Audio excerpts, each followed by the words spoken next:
আমাদের এখানে মাঠের পর মাঠ জমিতে ধান চাষ হয়েছে, কিন্তু যদি আপনাদেরকে দেখায়, দেখুন গাছে কোনো ধরনের পোকা নেই। কারণ আমাদের এখানকার কৃষকরা প্রথম থেকেই কম খরচে কীটনাশক স্প্রে করে। এতে মাজরা পোকা থেকে শুরু করে গাছের সমস্ত ধরনের পোকা সম্পূর্ণ মারা যায়। আমিও এর আগে এই সেম বীজ ব্যবহার করেছি, আজকেরও এনেছি এই বীজ দেব বলে। এই বীজ কখন ব্যবহার করবেন, কতটা পরিমাণে ব্যবহার করবেন, ধান চাষে বীজ ব্যবহারের সঠিক নিয়ম এই ভিডিওতে আলোচনা করব। এছাড়াও আরও একটি গুরুত্বপূর্ণ বিষয় আলোচনা করব, আপনাদের গাছে মাজরা পোকা কিংবা অন্যান্য যে কোনো ধরনের পোকা অতিরিক্ত মাত্রায় বেড়ে গেলে আপনি কি বীজ ব্যবহার করবেন, যে বীজ কারেন্টের মতো কাজ করবে। বীজ ব্যবহারের 24 ঘন্টা পরে গিয়ে দেখবেন যেখানকার পোকা সেখানেই মরে পড়ে থাকবে।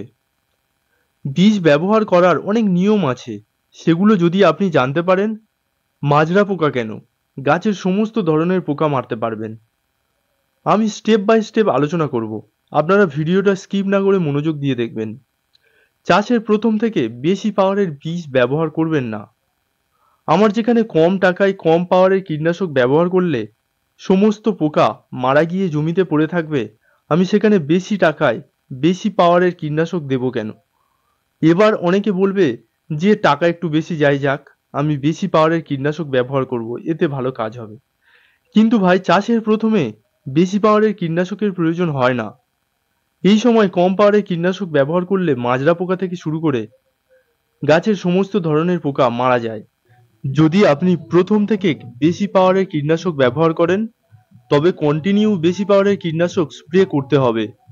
তখন কম পাওয়ারের কীটনাশক স্প্রে করলে কাজ হবে না। ধরুন চাষের প্রথমে বেশি পাওয়ারের কীটনাশক ব্যবহার করলেন, দ্বিতীয়বার স্প্রে করার সময় একই কীটনাশক ব্যবহার করলেন। এইভাবে যদি আপনি একই কীটনাশক কন্টিনিউ স্প্রে করতে থাকেন, অনেক সময় ওই কীটনাশকে কাজ হয় না। এবার আপনি হয়তো ভাববেন যে প্রথমবারেই তো এই বীজটা ব্যবহার করলাম, কাজ হলো, কিন্তু দ্বিতীয়বার স্প্রে করার সময় কাজ হচ্ছে না কেন? কারণটা হলো, আপনি যখন কীটনাশক স্প্রে করবেন তখন অনেক কীট পতঙ্গ পাতার আড়ালে কিংবা কোথাও লুকিয়ে থাকে, এবং আপনি যে বিষ ব্যবহার করছেন ওই বিষ সামান্য খেয়েও মারা যায় না কিংবা কোথাও পালিয়ে যায় না, গাছের মধ্যে লুকিয়ে থাকে। যখন আপনি দ্বিতীয়বার ওই সেম বিষ ব্যবহার করবেন, ওই কীটনাশকে কাজ হয় না, কারণ ওই বিষের অ্যাকশন ওই কীটপতঙ্গগুলি আগে থেকে সহ্য করে নিয়েছে। তাই ওর থেকে বেশি পাওয়ারের কীটনাশক স্প্রে করলে তবে ওই কীটপতঙ্গ দমন করতে পারবেন। তাই সবসময় প্রথম স্প্রে কম পাওয়ারের কীটনাশক ব্যবহার করবেন, এতে খরচ তো কমেই, এছাড়াও এই বিষের অ্যাকশন 10 থেকে 15 দিন পর্যন্ত থাকে। এবার আমরা জানবো কম পাওয়ারের কি বীজ ব্যবহার করবেন এবং কখন ব্যবহার করবেন। ধান চাষে 3 বার কীটনাশক স্প্রে করা হয়। প্রথম স্প্রে করা হয় তলা রোয়ার 12 দিন পর, দ্বিতীয় স্প্রে করা হয় তলা রোয়ার 25 দিন পর, তৃতীয় স্প্রে করা হয় থোড় আসার আগে। এইভাবে যদি আপনারা কীটনাশক স্প্রে করেন, তবে ধান গাছে কোনো ধরনের পোকা আসবে না।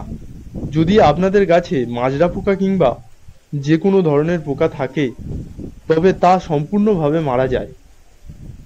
প্রথম স্প্রে, ধান চাষে তলা রোয়ার 12 দিন পর থেকে তলাতে বীজ ব্যবহার করা হয়।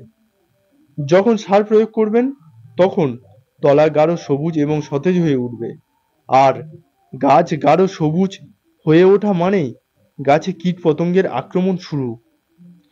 কারণ সমস্ত ধরনের কীট পতঙ্গ সবুজ কচি পাতা পছন্দ করে। এবার আসি, আপনারা 12 দিন পর কেন বীজ প্রয়োগ করবেন। কারণ আমরা অনেকে তলা রোয়ার আগে কিংবা তলা রোয়ার 12 দিন পর গাছে সার প্রয়োগ করি। যখন আপনারা এই সময় সার প্রয়োগ করবেন, তখন গাছ সবুজ হতে থাকে। 15 থেকে 20 দিনের মধ্যে গাছ গাঢ় সবুজ এবং সতেজ হয়ে ওঠে। এই সময় গাছে কীট পতঙ্গের আক্রমণ শুরু হয়। যদি আপনারা তলা রোয়ার 12 দিন পর কীটনাশক স্প্রে করেন, তবে গাছে যে পোকাগুলি থাকে সেগুলি মারা যায় এবং 10 থেকে 15 দিন পর্যন্ত এই বিষের অ্যাকশন থাকে। এই সময় আপনারা কম পাওয়ারের যে কোনো বিষ ব্যবহার করতে পারেন, তবে আমি কয়েকটি বিষের নাম বলছি। এই বীজগুলি ধান চাষের জন্য খুবই কার্যকরী এবং এই বীজগুলি প্রায় সব ধান চাষিরাই ব্যবহার করে। বীজগুলি হলো হামলা, অ্যানাকন্ডা, করান্ডা, প্রোফেক্স সুপার, অ্যালার্ট প্রভৃতি। এই বীজগুলি চাষের প্রথমে তলা রোয়ার 12 দিন পর ব্যবহার করা হয়। যদি আপনার গাছের বয়স 25 দিন হয়ে যায় তখন এই বীজ ব্যবহার করলে অনেক সময় কাজ হয় না, তখন দ্বিতীয় স্প্রের সময় হয়ে আসে। এই সময় একটু বেশি পাওয়ারের বিষের প্রয়োজন হয়। তাই যদি আপনার গাছের বয়স 25 দিন হয়ে যায় তখন দ্বিতীয় স্প্রে যে বীজগুলি ব্যবহার করা হয় ওই বীজগুলি ব্যবহার করবেন। প্রথম স্প্রেতে প্রোফেক্স সুপার ছাড়া এই বীজগুলি একই গ্রুপের বীজ, ক্লোরোফিরিফস 50% প্লাস সাইপারমেথ্রিন 5% ইসি, কিন্তু নামগুলি আলাদা। যেমন আমরা সরিষার তেল তরকারিতে দেওয়া হয়, রিফাইন তেল তরকারিতে দেওয়া হয়। সরিষার তেলের বিভিন্ন কোম্পানি আছে, যেমন মোশাল, স্যালোনি, ফরচুন প্রভৃতি। সেম এই বীজগুলি একই গ্রুপের বীজ। ধান গাছে প্রথম স্প্রেতে খুব ভালো কাজ করে। এই বীজগুলি লিকুইড বীজ, জলের মধ্যে মেশালে সাদা দেখায়। এই বীজগুলি মারাত্মক গন্ধ আছে, এই গন্ধে পোকা চলে যায় এবং বেশিরভাগ পোকা মারা যায়। এই গ্রুপের যে কোনো ভালো কোম্পানির বীজ নেবেন, এতে খুব ভালো কাজ হয়। অনেক সময় চাষের প্রথমে মাজরা পোকার আক্রমণ দেখা যায়। যদি চাষের প্রথমে মানে তলা রোয়ার 12 দিন পর মাজরা পোকার আক্রমণ দেখা যায় তখন এই বীজগুলির মধ্যে যে কোনো একটি বীজ ব্যবহার করলে মাজরা পোকা থেকে শুরু করে মশা, মাছি, গাছের সমস্ত ধরনের পোকামাকড় সম্পূর্ণ মারা যায়। কিন্তু যদি আপনার গাছের বয়স 25 দিন হয়ে যায় তখন এই বিষে কাজ হয় না, কারণ 25 দিন পর পোকাগুলি অনেক শক্তিশালী হয়ে যায়। তখন একটু বেশি পাওয়ারের বিষের প্রয়োজন হয়। দ্বিতীয় স্প্রে, এই বীজ ব্যবহারের 10 থেকে 15 দিন পর দ্বিতীয় স্প্রে করবেন। দ্বিতীয় স্প্রেতে আপনারা চাষের প্রথমে যে কম পাওয়ারের বীজ ব্যবহার করবেন ওই বিষের সঙ্গে ইমামেকটিন বেনজয়েট গ্রুপের ঝুড়ি ভাজার মতো বিষ মিশিয়ে দেবেন। আমি প্রত্যেকটা বিষের গ্রুপের নাম বলছি। এই গ্রুপের আপনাদের এলাকার দোকান থেকে যে কোনো কোম্পানির বীজ পেয়ে যাবেন, তবে ভালো কোম্পানির বীজ নেবেন, এতে খুব ভালো কাজ করবে। তবে যদি কীট পতঙ্গের আক্রমণ বেশি হয় এই বিষের ডোজ বাড়িয়ে দেবেন, এতে 100% কাজ হবে। কারণ ইমামেকটিন বেনজয়েট হচ্ছে মাজরা পোকার জম। ক্লোরোফিরিফস 50% প্লাস সাইপারমেথ্রিন 5% এই বিষ মাজরা পোকার ডিম, লার্ভা, পিউপা সমস্ত কিছুকে নষ্ট করে ফেলে এবং গাছে যে পোকাগুলি থাকে সেগুলিকে মেরে দেয়। তাই যদি আপনারা এই বীজ দুটি ডোজ বাড়িয়ে স্প্রে করেন গাছের যেখানের পোকা সেখানে মরে পড়ে থাকবে।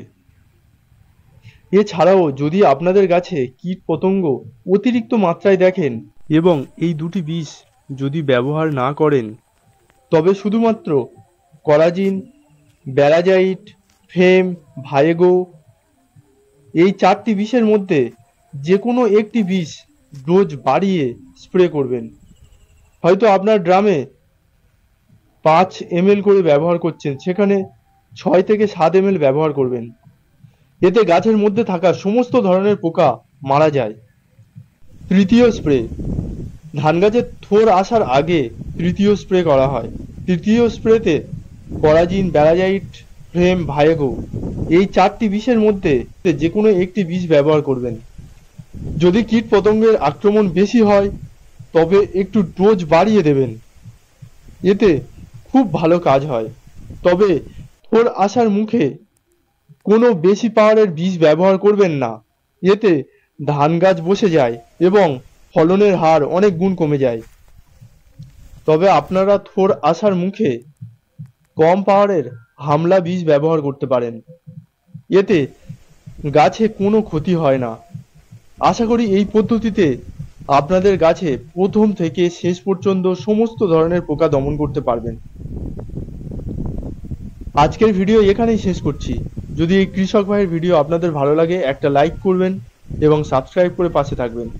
আপনারা ভালো থাকবেন, সুস্থ থাকবেন। দেখা হবে নতুন কোনো ভিডিওতে।